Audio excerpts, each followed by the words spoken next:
রবিবারের দুপুরে চলো একটু রান্নাঘরটা দেখি।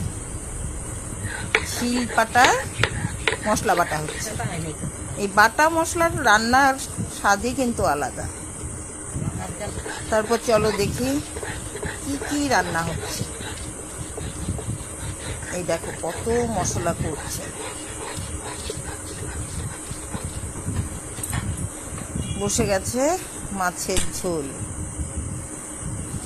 এরপর এইদিকে মাংসের আলুগুলো ভাজা হচ্ছে। মাংসটাকে ম্যারিনেট করে রাখা হলো।